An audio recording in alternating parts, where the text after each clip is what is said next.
Hello everyone, mayam puna upu khurumjari mayam ai nupa se mapanda chalui habado Bangalore da ado hojik ma hale mala abina aina nga khara se lai halure nga sang ama leire mana nga sing kharaga ado si nga mayam se prap chamtho maga ai thongdo ga thanam doine ba do hojik nga se chamna lore maina sum machu thum khara khosale do mayam nga sing se tam na sum ngobo ro pado matam se sum changba matam se kathi ngau da ba nga se ama ngasing hana ngau the du lo ga nga macha si mo ngau re ngau ba lo ga pap thong do hinjang pawak sem do ga ina thong se lunch ki ne ba si je pap thong do thana mani ga isu chakho ma cha ra ga chakhi ga na tau bne ba sida leira hinjang da si sina ina uchek sing gi damak ta ina pigeon sing cha na ba ina ata khara haura thambi bne ba da tingthal la ga moi da pije biram me mama ko ko chete ba ki le ba ko chekada anong leho ko papaga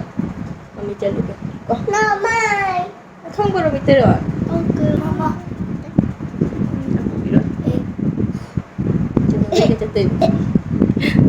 bye bye bye bye ai lấy bữa trước nó hào quá em hào vậy á mà anh bị gì chứ con sẽ lên người máy bị gì Vika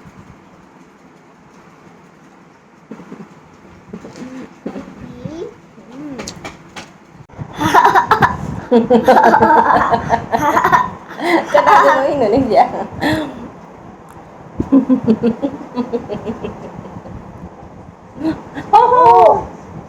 nang đi không tốt kìa nang thật đầm đôi này thì mà mình nhá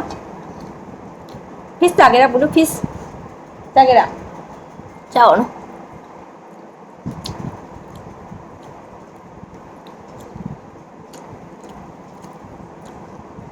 bye bye hay rồi bye bye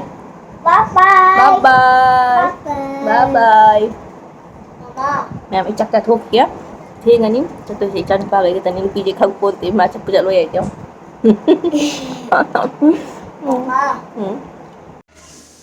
mami chụp khuất bị cha được bị ta thì là hơi chật lẹ chân bị được cặp hầu đấy mà pha cái lấy hầu đấy chân phải bớt chân đi nhiều ra nè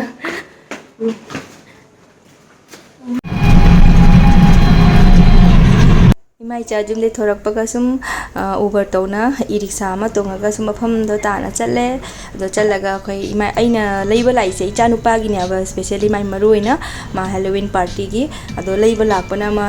thi bana ma do nupi hongna bi sonda mu sum thi na lei ma thau ta po ti thi da bado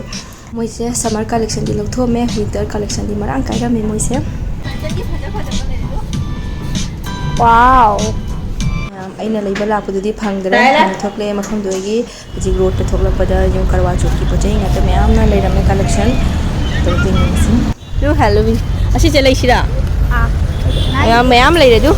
nai body ek Halloween bucket do nai Halloween bucket nahi ek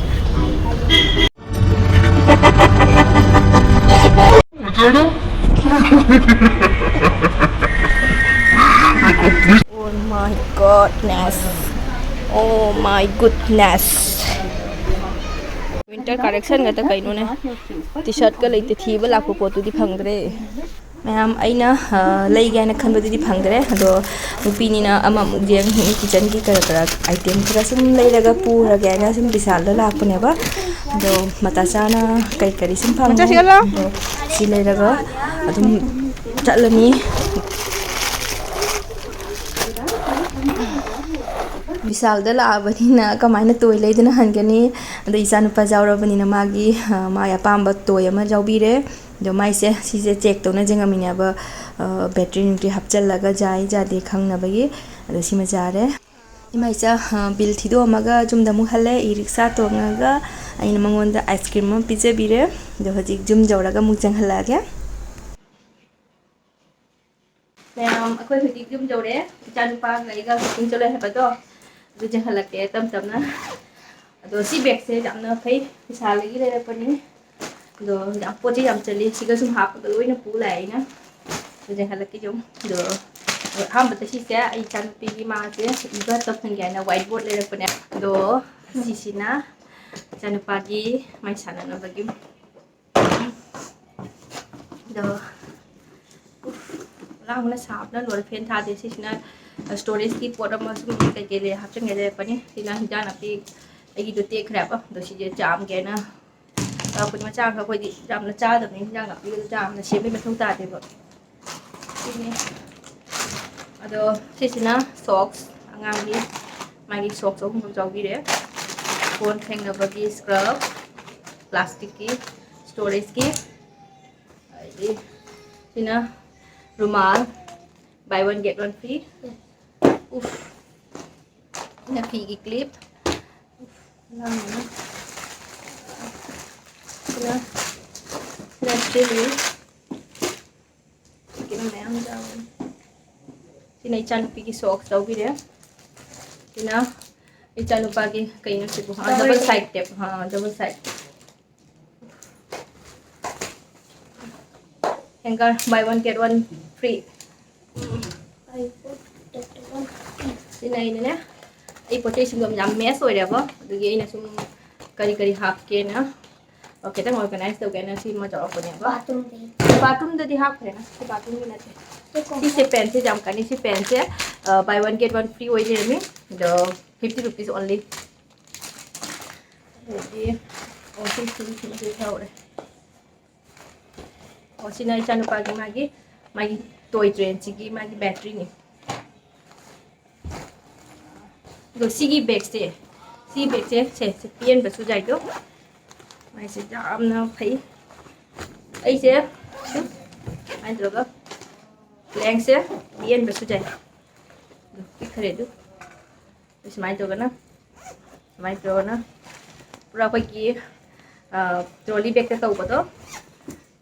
Koi ba pa na journey tau ba da pot pu ko da sam stories tan ni puti ni. Ai ji maru ne si se icha nupa gi ne magi skating gi shoe ha pa gi bag to sagai re ba jip to chadre adu nei si che magi ne lei bi ra pa ni do pocket khujao ma le re ase si na te ma se si ga manung da su du manung compartment me mam happy si da su